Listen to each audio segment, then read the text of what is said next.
Alright, what's up guys? It's K-Rad here. I'm back with another good video for today. I wanted to talk about why Terence Crawford should take the 60-40 split against Errol Spence. Alright, let's get right to it, man. Because I'm actually really pissed off that Terence Crawford is being very, how should I say, very naive and very dubious in the sense of like, okay, if he is pound for pound number one in the world, and you're going to fight the pound for pound number two in the world, then it should make perfect sense that you should be taking a 20% cut of the pie when Errol Spence has been doing much of the heavy lifting in his division before you even got to 147 and when you got to it. And you've never fought any of Errol Spence's toughest competition to prove yourself to be the best at 147. So, you know, that's what gets me so crazy about what Terence Crawford is trying to state, to say like, I'm worth more than Errol Spence, for this fight, knowing that Errol Spence has been doing way more work than you, and you've never gotten to the point where you've taken out any of the top contenders for making a statement to the division. Granted, granted Crawford has knocked out 8 opponents, and he's made some good credible wins at the welterweight division, but those wins are not high level wins. Like, you're not taking out the profile names like Sean Porter, Keith Thurman, Danny Garcia. Let's see. I guess maybe like some of the up and coming contenders like Jaron Ennis or Virgil Ortiz. I mean, I know that Crawford's waiting for the winner of Josh Taylor and Jose Ramirez. I mean, that'll be like a notable victory for him there. But for Terence Crawford to say he doesn't need Errol Spence to solidify his career. I love Terence Crawford, and I'm not gonna try to be as disrespectful in this video.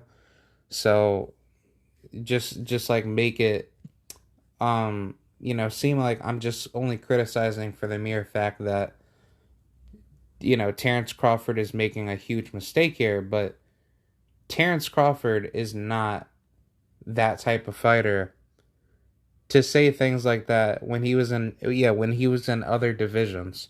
But Terence Crawford is making a huge mistake saying that, and that's really stupid on his behalf. No disrespect, because what you're doing is that you are basically saying, I'm okay being the second best next to Errol Spence. And if both of you are saying that you're the best, then who is going to say that has done more? Like, basically, who out of the two are going to be looked at as the most prominent fighter at 147 for the welterweight division? Because the issue is that Errol Spence, he is not going to wait for you. Errol Spence is going to say, look, I don't care what you do, but if you're not going to take this fight, then fuck it. I'm going to leave, and there's no point for me to actually fight you. But then again, Crawford, he would have to take this fight because, let's just say Crawford does take over 147, and he actually does become undisputed. Do you think Errol Spence would want to let that happen? No, he doesn't want to let that happen. Errol Spence wants to unify all the titles, so that way he can clean up all the crap that's already in boxing, where there's too many damn titles to begin with, and it doesn't open up any doors for all these semi-titles that people get that don't even align themselves as being champion, like having the WBC Silver or the WBA Fed Latin title, like the WBO Intercontinental title, like all these worthless titles that don't mean anything other than it should just be one damn title. And what Errol Spence is trying to do which I don't think Terence Crawford understands, is like he's trying to unify all the titles to become undisputed, but then he's trying to make it, more simpler on his behalf to take the fight with Terence Crawford now instead of ever doing it later, which I don't think Errol Spence would ever do that, but Terence Crawford is screwing himself here. I love Terence Crawford. He's my boy, and I would like to meet him one day, but my man, you are making a huge mistake to screw up your career. Because if Errol Spence leaves 147 without taking you out, he's going to be looked down upon by his fans to say, oh, well, guess what? Terence Crawford never was able to fight Errol Spence because blah, blah, blah. It's all Errol Spence's fault. And Errol Spence didn't do this. He didn't do that. And he should have fought Crawford then instead of fighting them blah, blah, blah now or later. And I mean, just to inform on you boxing fans, Terence Crawford and Errol Spence were to fight earlier in their careers, but the money, quote unquote, wasn't right. I wonder if Terence Crawford were to fight, let's just say Sean Porter, when he was, the WBC champion, and I believe Keith Thurman, if he was still the WBA champion, and let's just say if Porter and Keith Thurman were unified for those titles, then if Terence Crawford came to Sean Porter, beat him, and beat Keith Thurman for the WBC and the WBA title, and then went after Errol Spence, would that fight have been made a lot sooner in their careers at a younger age? And I think the answer is yes. Errol Spence wanted Terence Crawford. He wanted to unify with Crawford when he made it to 147. But with Errol Spence, he's making all the moves possible to take out all the big names in his career and make sure that he can solidify his legacy in order to make a huge impact for his division. And I mean, if I'm Errol Spence, I am the A side when it comes to all of my pay-per-view buys, to my popularity, to how many people that actually support me in and out the ring, and just having all of the financial luxury to make myself into a big name that I've developed by doing most of the crazy ass work. And I find it disrespectful that Crawford says that he doesn't need Errol Spence when clearly y'all do. Y'all both need each other. Errol Spence is going to be the A side no matter what. And for Terence Crawford to basically say he wants 60-40 split out of this whole money deal to make this fight, that's disrespectful. It's disrespectful to Errol Spence, and if anything, it's being ignorant and naive on Crawford's part. See, now, I think Terence Crawford should take the 60-40 split, or it should be a 50-50 split, which that would be a lot more fair. But I mean, if you're Errol Spence and you're doing most of the heavy lifting and you have the A-sided advantage, then no. Then you're going to be like, nah, fuck this. I could just go elsewhere. And he can move up to 154, beat everybody's ass at 154. And plus, Errol Spence, he could be next in line to fight Canelo because they're technically the same age. He's 30, Canelo's 30. So, hey, fuck it. See you later, Crawford. You can unify all the titles at 147 because you know who the fuck's going to be there, chomping at you. It's going to be Jaron Ennis. It's going to be Virgil Ortiz. It's going to be Jose Ramirez, Josh Taylor, Maurice Hooker. Yeah, and Regis Prograis. Yeah, so 147 is going to be stacked, with or without Errol Spence. But Spence is definitely going to leave because he's not going to make 147 a lot. Basically, he's not going to continue to make weight for 147. So he needs to move up in weight in order to, push his career even further. And I think, if anything, Spence, he can technically become undisputed at 154.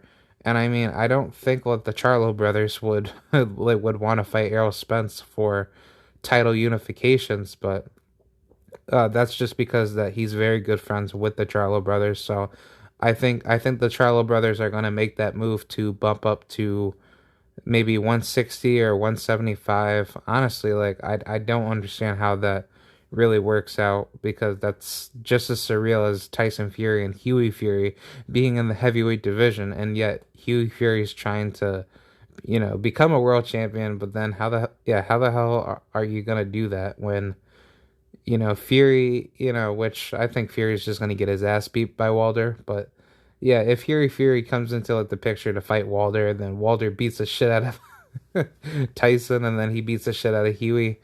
Yeah, then maybe Tyson and Huey could have like a family feud brawl. Yeah, that would be funny. But no, I don't ever see that happening, because Tyson Fury is probably gonna get prosecuted and banned from the sport of boxing, if not put in prison. But either way, yeah, Errol Spence, he needs this fight. He really wants to take out a guy like Terence Crawford, because Terence Crawford, although he doesn't have, the greatest resume in boxing, which I mean, he does when it comes to 135 and 140, which I mean, it was too easy for him to take out those, divisions, but 147 is going to be the most criticized career of Crawford's path, where he still continues to be with Bob Arum if he were to continue his contract with Top Rank. And he's never going to get the big fights that he's been asking for. And then he keeps getting screwed. And, now that Terence Crawford is seeing the bad side out of Bob Arum, like what the hell do you expect for Bob Arum to do? To give you all this, to give you all these big fights? No, he's not going to do that for you, Crawford. You need to get the hell out of Top Rank, and you need to bring your ass over to PBC. See, now, if Crawford were to go to PBC, this is what he needs to do. He needs to fight contenders. He needs to stop fighting shitty no names. I'm not trying to be rude here, but yeah, his last 5 opponents are not good. And honestly, no, fuck it. Let's just go to his box rec. So I'm not, so I'm not effing with y'all, and I'm actually giving you, but the real, overview of his career. Because I love Crawford. He's my boy. But let me tell you something.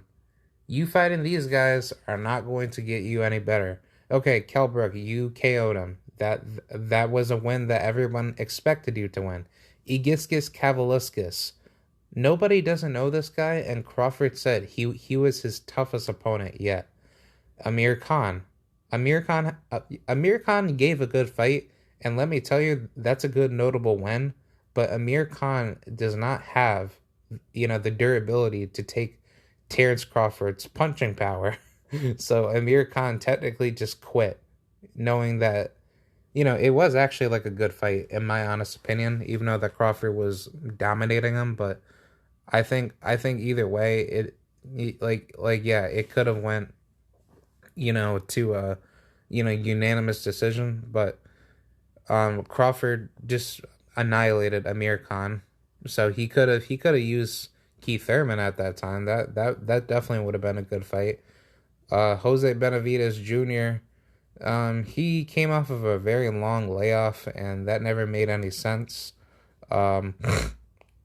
He basically just, played around with him, which, I mean, he never really went all the way in on Jose. Because, yes, Jose, he does have heavy-fisted hands, so he has a lot of punching power. But Jose Benavidez was not really 100%, because, he got shot, in his leg. So, how can you, expect him to be at that level? Which, I mean, he still put off like a great performance with Crawford, but still, this is more like a, Crawford was gonna win, but, it could have been ended a lot sooner, because, I mean, honestly, yeah, Benavidez did a thing. He definitely gave Crawford, a good fight, but, did Crawford ever get stunned by any of his punches? And the answer is no. He Like, he barely got tested by him. Jeff Horn, this is obviously a win that he was going to win anyway, because Jeff Horn was not really that good at the time. He wasn't even supposed to beat Pacquiao, but then once he ran into Crawford, boom, he just easily gets his ass beat. But no, honestly, these are the names out of the box rec rankings that Crawford should have been fighting at the time. If he wanted to solidify his career a lot quicker, he should have fought guys like Abel Ramos or guys like let's see, Mikey Garcia, which I understand for those of you that are Mikey Garcia fans or know about the situation between Crawford and Mikey Garcia. Crawford did send a offer to Mikey, and Mikey never wanted to take it. And Crawford actually wanted to fight Mikey at 140, and Mikey, just basically, you know, basically walked out on him. He never wanted to step up to fight Crawford. Danny Garcia, I heard Crawford wanted to fight him at 140.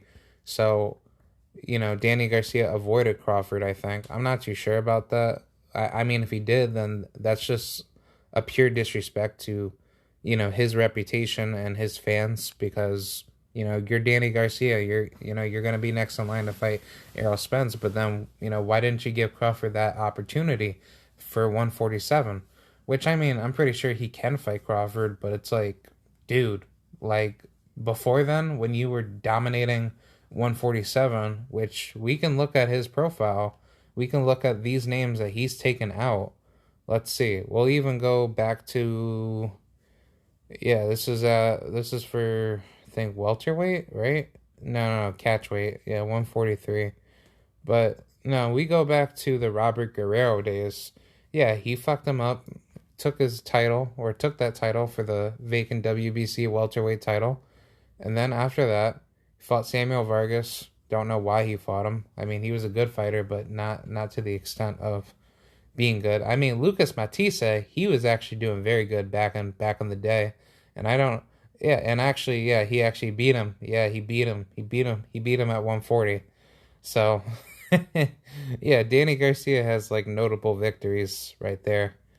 Yeah, being on some Mortal Kombat shit, but no, honestly, throughout his Robert Guerrero title contention, where he won the WBC title, he lost to Keith Thurman in a very close split decision, which I think Danny possibly could have won that fight.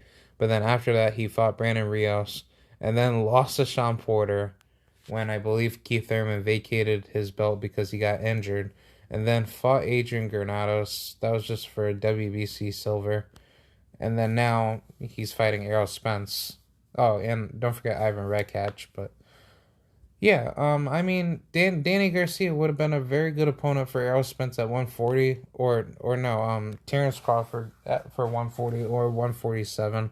But other fighters that Crawford could have easily fought: Yordenis Ugas, Sean Porter, Jesse Vargas. Let's see. Who else? I mean, not too many names out here, but maybe Rashidi Ellis. I'm not too sure, but I mean, like when it comes to the top, yeah, to the top 25 or the top 10 names, how many more opponents are really out there for Crawford? Like, I mean, I understand Kavaliskis, he was a decent opponent to him, but that wasn't really too much of a fight that Crawford should have been struggling with. I mean, yeah, probably fight Maurice Hooker. That probably would have been a good fight, or probably Kudratilo, Abdu Kakarov, or yeah, probably Virgil or Jaron Ennis. I mean, even though their careers were still on the come up, but I don't think Crawford really has too many avoided fighters from him that he could be fighting. And I mean, Crawford, he's saying that he wants all the smoke, but it's like, are you really taking all the smoke? I don't see you fighting any of these big names. And I mean, he should have been marketing himself more instead of having Top Rank do it for him. Which, I mean, granted, this is why he's getting into this issue with Bob Arum to say that you're supposed to promote me, get me out there and give me my big fights because all he does is to just fight. That's what Crawford is doing. That's all he does. He knows how to fight. And it's not his job to basically get how should I say, to get people to, request certain fights that he wants to be put on the campaign for to solidify his career. So I think either way, Crawford he's making himself look worse by not having so much interest for the Errol Spence fight, and it's very sad because if Crawford lets Errol Spence get his way, where Spence is like, okay, fuck you, I'm not waiting for you. You can just have all all the titles that I leave at 147. Which, I mean, granted, there's an opportunity right there for Crawford to fight for all those belts. But now here's the problem. Crawford is now in a bigger problem because more guys are going to be coming up to him at 147. And I mean, I don't think that's an issue for him, but that means that you're going to probably be next in line to be fed to someone that is going to have your number. So I think it's better to take the opportunity with the 60-40 split or a 50-50 if that can be agreed upon within this contract offer that Errol Spence sent to you in the past, the first go, but now in the second time, you're going to deny a big fight? And what got me pissed off is that Terence Crawford says that he claims to have more, media exposure and more fan viewership than Errol Spence, when clearly that is not true. Like, Errol Spence, does at least 200 to 300,000 pay-per-view buys. And what does Terence Crawford do? He doesn't do any of that. He's never I don't think he's ever been on pay-per-view. His whole career, he has been with Top Rank. And Top Rank is just a promotional company. And they're co-sponsored, or they're co-sponsored with ESPN to be on their network. So that way fans don't have to pay the actual pay-per-view match, or actual matches that should be on pay-per-view, to be put for the fight. And I think Crawford has been on pay-per-view maybe like a couple times, I'm not too sure, but it's never at the level of Errol Spence's numbers, where Spence is actually doing quadruple of the amount of views of what Crawford is actually pulling in. I mean, even with this fight for Jose Benavidez, that fight generated over, I think, 2.7 million views of people watching that fight at the same time. But it's like, Crawford could be doing better, man. Honestly, I really put the blame on Bob Arum, because Bob Arum really fucked up Crawford's career by just giving him all these bad fights that don't even define his career. And now he's playing catch up because he's trying to say that he wants Manny Pacquiao, knowing that Pacquiao is not going to give him that fight. And probably he's going to go with Errol Spence, because Errol Spence is the bigger shark with all the plundered money that he's getting on his paychecks. But when Terence Crawford argues and complains and say, "Oh, why am I not getting these big fights?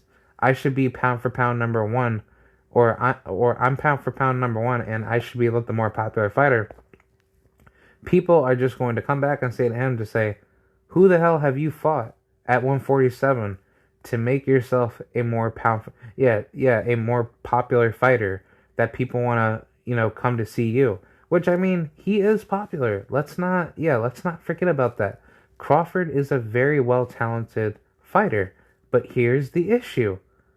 Who the hell is Crawford fighting to make him be next to Errol Spence? Crawford is not fighting notable names at 147. Yes, Amir Khan is a name, but guess what? Amir Khan, he was on his way out when he was fighting Crawford. He quit on his own damn stool, or I think in the corner or something, and Crawford beat him up. So no, that's not really a big name, but I mean, yes, it was a good fight to see, because Amir Khan was giving it his all. But nah, Crawford made easy work out of that. So really, there's nothing like there's nobody at 147 he's really defeated other than Kell Brook, and he's never went up against any other big names that are going to rule. Yeah, that are going to make his career just as equal to Errol Spence's career for taking these big fights. Crawford could be fighting Danny Garcia. He could be fighting Keith Thurman. He could be fighting, fucking, Yordenis Ugas. I don't know, any of these top guys that are, on the come up. You know what I'm saying? Or that are at the top with him. Or Sean Porter, like, why doesn't he fight Sean Porter? I would have been, see, this is what I was even saying to, I think BFTB Boxing or Kano Local Sports, but I basically said that Crawford should have been fighting Sean Porter on the night when he was fighting Kell Brook, because Kell Brook is not a very big notable opponent, which, I mean, he's still a dangerous threat. Let's not get it twisted.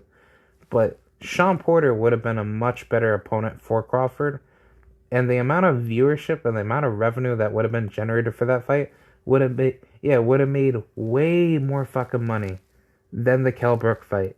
And I'm not trying to disrespect Kell Brook. I love Kell Brook. I think Kell Brook has proven to be such a good champion at the level of his competition. But for the two fights that obviously made him lose against Errol Spence and Triple G or Gennady Golovkin, to make it simpler, was mainly because of the injuries. It was not because he quit and he got hit so hard by Errol Spence and Triple G. No, he just got injured in both fights. So honestly, Kell Brook, was actually a threat to both of those guys. It's just that his injuries came through during the fight, and sadly, he wasn't able to sustain because of the severity of those punches over time that screwed up his orbital eye socket bones, right? But no, Kell Brook is a very good opponent. But the issue that always remains is that Kell Brook, he doesn't have the caliber and the tenacity to make himself sustainable with any of the bigger names that give more of a tougher outing. Which, I mean, he could still sustain, but I mean, if he wasn't injured in probably the Errol Spence or Gennady Golovkin fight, he probably could have beaten them. But let's just say if he did beat Errol Spence and Errol Spence was never able to become champion for the IBF, don't you think Errol Spence would have gone after Crawford or would have gone after, Keith Thurman? Even though he was asking Keith Thurman to give him that title shot opportunity 3 years ago, but prior to 2020, Errol Spence got all the belts that he wanted to get. And I mean, yeah, he probably would have even fought for the WBC title or the WBA title. Let's just say if he were to lose to Kell Brook and he wanted to go that route, yeah, he could have easily done that. But no, it was good that Errol Spence went all the way over to the UK, knowing that all the odds are stacked against him, and then good enough, he beat Kell Brook. That was a tough ass fight, and actually Errol Spence pretty much admitted that the Kell Brook fight was a tough ass fight because Kell Brook, he has a lot of tenacity, but obviously what made Kell Brook quit, on his stool or quit, I guess during the fight was that, he got injured from Errol Spence, or I think just the injuries just carried on, and sadly he had to quit. So, does that mean, Terence Crawford beating Kell Brook, was a good, resume builder for his career? I wouldn't say so, because Kell Brook is basically damaged goods, but it's still a decent name for the sake of fighting Errol Spence's, leftovers, which, I mean, I don't want to be rude here, but Kell Brook is not a pushover. And even though that Terence Crawford hit Kell Brook with a good punch that Kell Brook didn't see, still, if Kell Brook was actually fully healthy and he was never actually hurt from Errol Spence or Triple G, if he never got injured, I still think Crawford would have beat Kell Brook, but it would have been 10 times more difficult for what you have seen from November 14th. So Kell Brook definitely would have given Crawford a lot of issues, and we can see that a not so 100% Kell Brook was still giving Terence Crawford problems for 2 to 3 rounds. He was just jabbing Crawford, and sadly Crawford's eye almost got shut in that fight. So Crawford, he had to make adjustments to try to, hit Kell Brook with that right shot, and then go after Kell Brook and beat him. But I mean, either or, Kell Brook wasn't really able to to do anything because once he got hit with that crazy I think jab or right jab or left jab by Terence Crawford, Kell Brook got taken down, and I think that just defines like the power of Terence Crawford. But it's like, why don't you do that to a guy like Sean Porter?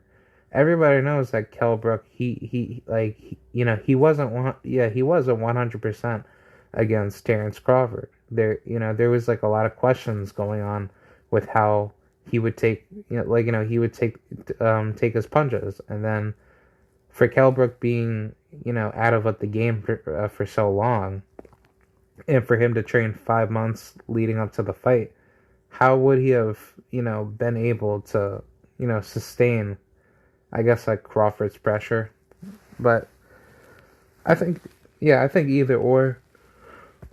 Kell Brook, wasn't gonna come into this fight thinking that Crawford was gonna roll him over. He was gonna give a good fight, and Crawford had to work for it. Even if Crawford did lose, that would have been such a big upset, but a great performance for Kell Brook. And he was doing very good. He was out jabbing Crawford, and just to remind you, Crawford, he has a longer reach than Kell Brook. So, why didn't Crawford use his advantage to go after Kell Brook a lot sooner and actually probably out jab Kell Brook? But obviously, from what you've seen out of that fight, Kell Brook, he throws jabs way quicker than Crawford. So, if you were Crawford in that position, would you have just still kept on jabbing to try to figure out your opponent? Or would you have gone to the body or try to counter your opponent with some uppercuts or some signature, I don't know, combinations, right, to get your opponent a little bit tired and probably break him down to beat him. And I think Crawford, if he was a little bit more aggressive in that fight and used more defensive mechanisms to move his head around more, because he just kept letting Kell Brook just get the best of them with those jabs. And, I think that's really going to be the biggest problem for Crawford. If he were to fight Errol Spence is just going to out-jab Crawford. And then when Crawford gets hit with that punch that he doesn't see that actually stuns him and wobbles him, then, Errol Spence is just going to knock Crawford's ass out. So I think for Terence Crawford, if he wants to solidify his career, he really needs to fight the bigger names. He should just be going straight in and take these fights just only for legacy. I understand money is tight, in the sport of boxing due to Corona and all the BS, behind it. But it's like, if I'm Terence Crawford and I know that I can get a pretty good payday, despite what the economics of that issue would be, I would take the bigger fights like Sean Porter, Keith Thurman, basically anybody else that that wants it. Go after your Danis Ugas. I would actually be pretty impressed if Crawford does do that to re-amplify his career and he doesn't look down upon by the fans, including myself, to say, you know what, he should have done this, he should have done that. Because if Errol Spence does leave 147, which I'm pretty sure he will, because he's not going to make that weight, any much longer, and he'll probably fight Canelo too in the future. I would hope so. Um, Crawford is just going to be next in line to take all those titles away. But here's the problem: Bob Arum is still in the way of your promotion. So why the hell would you still want to continue to market yourself at 147 when you still have a corrupt promoter that talks smack about you? If anything, he should just probably go to PBC, and then if Errol Spence does leave 147, you take all the belts at 147, become undisputed, and then I don't know what else is that after. I mean, you could probably go to 154 or just hang it up. I think 147 is like Terence Crawford's end of the road. I don't see him moving up any higher in weight. I don't think that's a smart idea because he relies so much off of his speed.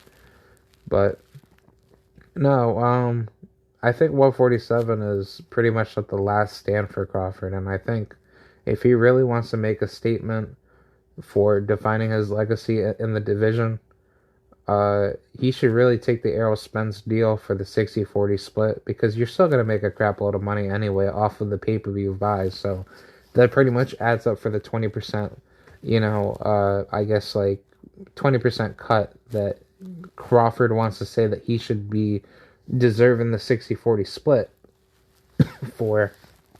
Could probably give him more money, but it's like, who's to say that other investors would not want to get involved into the fight to give you more money for what you're asking for? So if anything, Crawford's being crazy by trying to grandstand and try to say to Errol, to say, hey, I'm still like a notable name and I should be getting paid more than you. And it's like, no, dude, that's not how business works in boxing, man. And if anything, Errol is trying to be respectful by trying to give you 40% when clearly, it could be 70 to 30%, because if he beats Danny Garcia,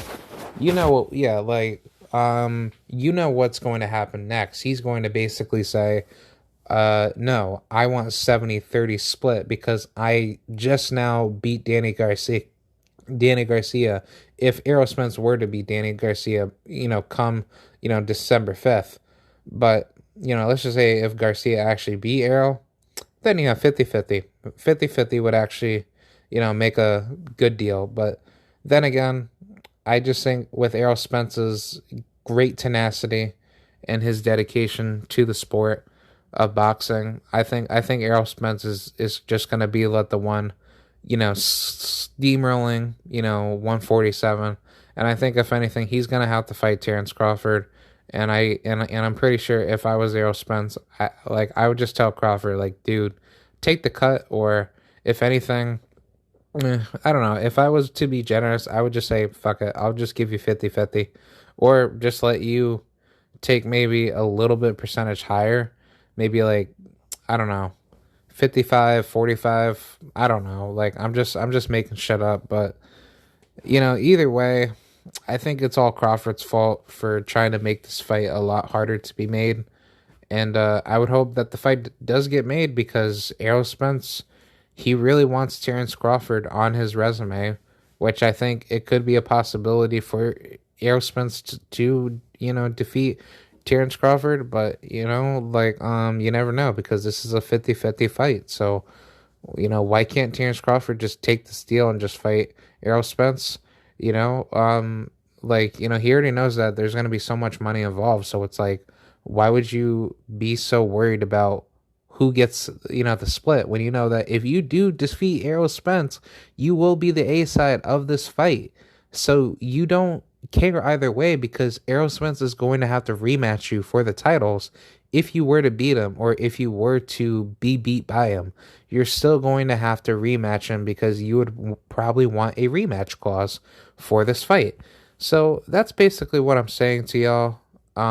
I believe Terence Crawford is making a huge mistake by trying to make this fight more difficult to be made, and he's screwing up his career by trying to listen to Bob Arum and try to screw everything up with, his career legacy to be with, Top Rank, and, he should probably go to PBC to make his life a lot easier and just fight all these damn big names. And then, like, I don't know, what happens after that, but once Errol Spence leaves, the division, it's like everyone's just going to be looking at Crawford to say, dude, you're just making a huge ass mistake by not even fighting Errol when you should have just took the fight anyway. But even even if Errol does leave 147 and Crawford does become undisputed, I'm just saying theoretically, if he beats everybody's ass and he's actually very good for what people say he is for, then it still doesn't make Crawford the best, because Errol Spence just left his division knowing that he could have beat Crawford and he could have given Crawford a very good fight, but it was Crawford's fault for not following through with what Errol Spence demanded out of him to say, hey, just take the damn fight. Just fight him, and then we could solve business later. Because you're still going to get paid a lot of money. It doesn't matter, right? As long as that money is still big in numbers, you should not really care. Yeah, you should not really care at all.